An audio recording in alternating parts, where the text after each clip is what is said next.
مفتی صاحب، عقیقے کا سنت طریقہ کیا ہے؟ رہنمائی فرمائیں وضاحت کے ساتھ۔ کلپ کی صورت میں لیاقت ابڑو، بلوچستان تربت سے۔ عقیقے کے حوالے سے 3-4 باتیں جو سمجھنے کی ہیں۔ پہلی بات یہ کہ عقیقہ پیدائش کے 7ویں روز کرنا مستحب ہے۔ 7ویں روز کا مطلب یہ ہوتا ہے جس دن بچے کی ولادت ہوئی وہ بھی اس میں کاؤنٹ ہوتا ہے۔ تو جمعے کو ولادت ہوئی ہے تو اگلی جمعرات وہ اس کا 7واں دن ہوگا، اور اسی طرح ہفتے کے دن ولادت ہوئی ہے تو اگلا جمعہ اس کا 7واں دن ہوگا۔ وہ جس دن پیدائش ہوئی ہے وہ بھی اس میں کاؤنٹ ہوتا ہے۔ ایک تو یہ بات سمجھنے کی ہے۔ 7ویں دن نہ ہو سکے تو 14ویں دن کر لے، 21ویں دن کر لے، اسی حساب سے 7 دن کا سب سے بہتر یہی کہ 7ویں دن کر لیا جائے۔ دوسری بات یہ ہے کہ لڑکے کی طرف سے 2 چھوٹے جانور یعنی بکرا بکری یا دمبا، اور لڑکی کی طرف سے 1 چھوٹا جانور بکرا یا بکری یا دمبا، یا بڑے جانور میں لڑکے کے لیے 2 حصے اور لڑکی کا 1 حصہ، یہ اس میں کیا جائے۔ اور اگر کوئی مجبوری ہے اور لڑکے کی طرف سے 2 بکرے نہیں کیے جا سکتے تو 1 بکرا اگر قربانی اس کی کر لے، عقیقہ کر لے، تو وہ بھی جائز ہو جائے گا۔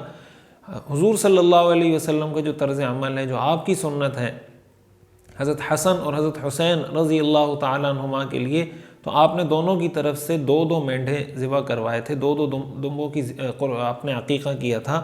اس لیے مستحب اور سنت عمل یہی ہے کہ آپ 2 لڑکے کے لیے 2 چھوٹے جانور اور لڑکی کے لیے 1 چھوٹا جانور ذبح کریں۔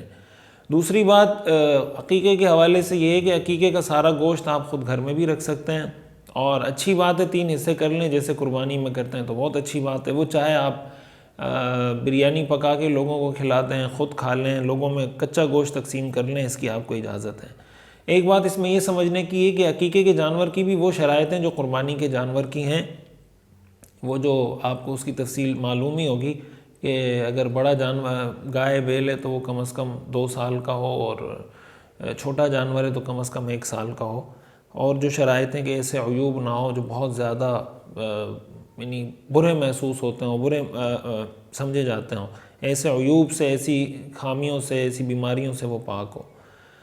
اور اسی کے ساتھ ساتھ ایک مستحب عمل یہ بھی ہے کہ عقیقہ کرنے کے بعد بچے کے سر کے بال مونڈ کر اس بالوں کے وزن کے برابر سونا یا چاندی صدقہ کر دیا جائے، یہ بھی ایک مستحب عمل ہے۔ اور یہ ساری وہ چیزیں جو مختلف احادیث سے ہمیں ثابت ہوتی ہیں، اور اسی میں ایک عمل یہ بھی ہے کہ 7ویں دن بچے کا نام اگر نہیں رکھا تو اس کا کوئی اچھا نام بھی رکھ لیا جائے۔ سنن نسائی کی روایت ہے کہ حضور صلی اللہ علیہ وسلم نے فرمایا کل غلام رہین بعقیقتہ تذبح عنہ یوم السابع، کہ ہر انسان یا ہر بچہ اپنے عقیقے کے جانور کے ساتھ ایک طرح سے وہ رہن رکھا ہوا ہے، یعنی اللہ تعالیٰ اس کے ذریعے سے اس سے بلاؤں کو، تکلیفوں کو، مصیبتوں کو ٹالتا ہے۔ تو اللہ نے کسی کو وسعت دی ہو تو عقیقے کا اہتمام ضرور کرنا چاہیے، اور اگر کسی کو طاقت نہیں دی، استطاعت نہیں دی، تو عقیقہ کرنا کوئی فرض، واجب، لازم نہیں ہے کہ اگر آپ نہیں کریں گے تو گناہ گار ہو جائیں گے۔ کوئی کر لے تو بہت اچھی بات ہے، کرنا چاہیے۔ اللہ نے کسی کو وسعت دی ہے، کسی کو اللہ نے وسعت نہیں دی اور وہ نہیں کر پا رہا تو اس میں کوئی پریشان ہونے کی بات نہیں۔ اسامہ نور انڈیا سے ان کا سوال ہے، مفتی صاحب السلام علیکم۔ وعلیکم السلام۔ میرا سوال ہے حضرت حنظلہ بن صفوان نبی کا بھی نام ہے یا صرف صحابی ہی کا نام ہے؟ میں نے ایک جگہ پڑھا تھا حضرت حنظلہ بن صفوان نبی کا بھی نام ہے، میرے ایک دوست نے کہا حنظلہ صرف صحابی ہی کا نام ہے، نبی کا نام نہیں ہے، صحیح کیا ہے؟ جواب عنایت فرمائیں۔ اس حوالے سے حافظ ابن کثیر رحمۃ اللہ علیہ نے اور کچھ تاریخ کی اور کتب میں ذکر تو ملتا ہے حنظلہ بن صفوان کا بطور نبی، لیکن اور اصحاب الرس قرآن میں جن کا ذکر ہے تو یہ بتایا گیا کہ اصحاب الرس کی طرف جو نبی بنا کر بھیجے گئے تھے وہ حضرت حنظلہ بن صفوان تھے، لیکن اس کی کوئی سند موجود نہیں ہے، اس لیے پورے یقین کے ساتھ یہ بات نہیں کی جا سکتی کہ وہ نبی تھے یا نہیں تھے۔